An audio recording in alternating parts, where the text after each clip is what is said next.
Scrutiny focused on how this happened. Let's bring in someone who's very familiar with military operations and air traffic control. Bob Kinder is the founder of Kinder Group and a retired military officer. Bob, so glad you're joining us. What jumps out to you right now about what you're hearing in this investigation?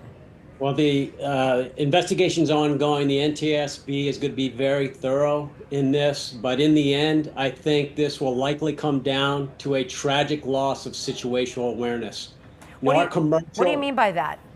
Well, the cockpit of a UH-60 Black Hawk is a very complex place, especially at night. Things are happening quickly, very busy, both inside the cockpit with everything going on, and then outside.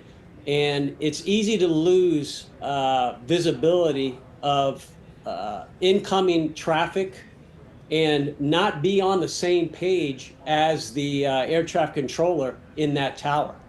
So for people who might not know as much about the DC area and then the airspace, the military actually shares airspace with the commercial flights all the time at all hours. Am I correct in saying that? It's very common. Commercial flights in and out of Washington Reagan habitually have to deal with helicopter traffic.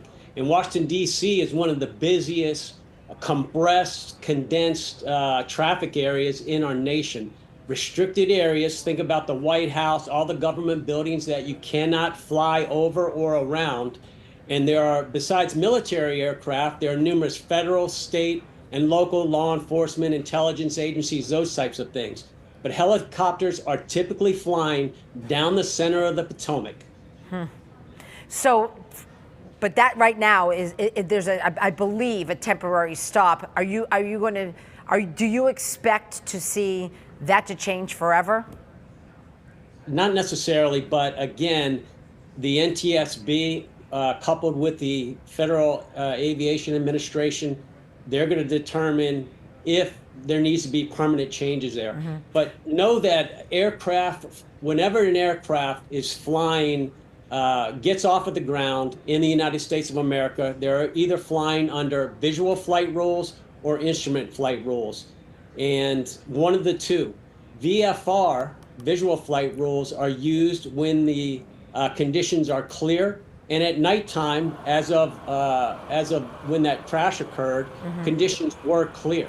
Well, what if the Black Hawk, what if that was flying off of its, outside of its flight path? And that's, I mean, then what? How unusual is that? Great question. So when a pilot is flying under VFR conditions, the air traffic controller typically does not give them a specific flight path. Instead, that pilot is responsible for navigating his or her own route based on visual references. However, prior to that pilot entering D.C. Reagan's airspace, she would have had to call the tower controller to ask permission to enter that airspace. That tower controller would have given them specific instructions, not necessarily altitude or path instructions. They fly under see and avoid conditions. So that pilot is responsible for seeing the traffic, staying away from that traffic. I actually thought of you when this happened because I've interviewed you for many years, and I'm just curious your first reaction when you saw that. It's horrific.